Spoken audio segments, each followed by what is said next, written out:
we're going to dig into some things right now as you're hitting me up that we are excited about and we are underreacting to around the NFL. And I'd like to start on the other side of the country, the side that I love more than this one. And I want to hang out with Malik Nabers because we all knew he was a rare talent coming into this season. But I do think we're underreacting to his start already. And not only because he ranks top 5 in the league in catches and yards so far this year, but because of the way he's thrived through serious adversity. That's what matters, right? When your chips are down, how do you show up? And I learned a lot about what he's made of this past Sunday, bouncing back. Not fun to have a 4th down drop in the loss to the Commanders, playing a key role, though, in beating the Browns the very next week. And he was asked after the win how long it sort of took him to mentally get over the drop. And listen to what he has to say.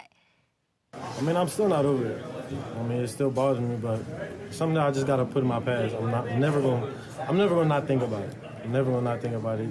It still goes through my mind every day I talk to Jaden. So, yeah, it still goes through my mind.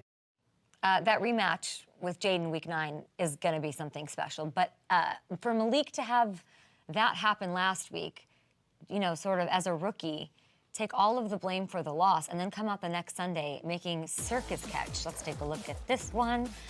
Ooh, 10 out of 10. I mean, that was a triple sow cow. That's Tera Linsky right there. That was unbelievable.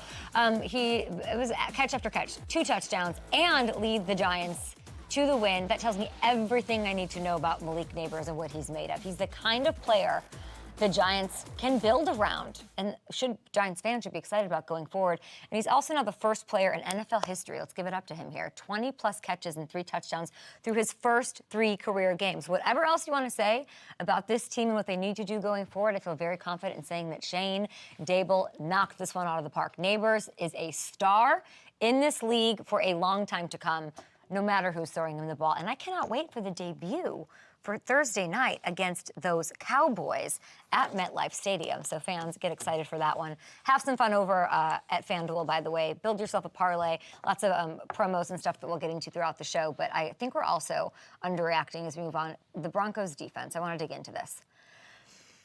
They shut down a Bucs offense. Are we all on board with how red hot this offense has been to start the season with Tampa? They sack Baker 7 times. They hold Mike Evans, future Hall of Famer, most consistent perennial 1,000-yard receiver, blah, blah, blah. 2 catches for 17 yards. And even though this was Denver's first win, this defense has been balling out since this season kicked off. If you look at this, through week 3, the Broncos rank 3rd in total defense, 2nd in pass defense. They've allowed the fewest explosive plays in the entire league. Dominance. And outside of Surtain, they are doing it with guys who were not first-round picks. It is safety Brandon Jones. Brandon Jones was a backup in Miami last year. He had an interception. He had a fumble recovery. It's Riley Moss, a 3rd-rounder out of Iowa last year. That's who forced the fumble. And by the way, he was just named PFF's, we love you, PFF, highest-graded corner of the week.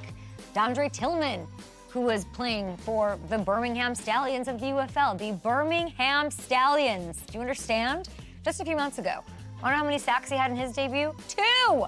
They're starting 3 former undrafted players, a 7th rounder, and a bunch of other vets who weren't given second contracts by their former teams. George Payton, hello. Sean Payton, hello. They've really found some diamonds. I'm not gonna say diamonds in the rough. They just found some diamonds. They went and they grabbed them at great values.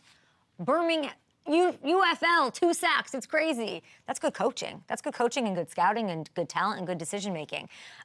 These 2 are putting these dudes in position to succeed, and it's very fun to watch. And I do think we at large are underreacting to what the Broncos are doing. You want to know who isn't, though? The GOAT. Aaron Rodgers. Aaron Rodgers was on Pat McAfee's show yesterday on ESPN and YouTube, and he brought up the Broncos defense, saying, quote, defensively, they throw a lot of different things at you, and they've played really well. They're going to be riding high. I like that he's saying that. We'll see if they can cool off an Aaron Rodgers, who's clearly been heating up when they head to, I think it's Broncos at MetLife this weekend, taking on those Jets and a Hackett. Like that whole thing is always fun to watch between those 2, so we'll see what the sides do. What else are we underreacting to? Please, please, please let me know. I'm looking at the tweets. I'm looking at the oh, that's so funny. I'm looking at the underreactions. We'll get to those in the break. We've got Gronk coming on. I think we're underreacting to what Brock Purdy showed us on Sunday. The Niners ended up losing that game in devastating fashion. You can blame the defense. You can blame every receiver not named Jawan Jennings who had 3 touchdowns, but you cannot put it on Brock. We had stats on yesterday, and you can't say he didn't have a great performance. For 3 years, we've had to listen to Brock wouldn't be anything without CMC and Debo and Kittle. Take them away, see what happens. They took him away. And look what happened. It was pretty damn impressive, wasn't it? He threw for 291. He ran for 41. He threw 3 touchdowns, and he did not have any interceptions. He finished with a higher passer rating and more yards than Aaron Rodgers did on Thursday night. Sorry to throw Rodgers under the bus there. And more than Sam Darnold did in that 4-touchdown game that everybody's wowed by. By the way, of the 8 incompletions, 6 of them were credited as dropped passes. 6 of 8. So we're not singling anyone out for a loss or anything, but if that ball isn't dropped at the end of the game, we are talking about Brock as a hero this week. It's also important to note he did it, and he was getting the business from everybody. It was tough. He was getting constant pressure. According to Next Gen Stats, he was pressured on almost half of his dropbacks, completing 9 of 11 of those passes for over 100 yards and 2 scores. That resulted in the second highest passer rating under pressure by a quarterback this year. You can make a very strong, positive statement, even in a loss. I believe that. And I think, and it just sucks because when you lose, you don't really get the love for it, but that's what Underreactions are for on the Up and Adam show. I think that's what happened here.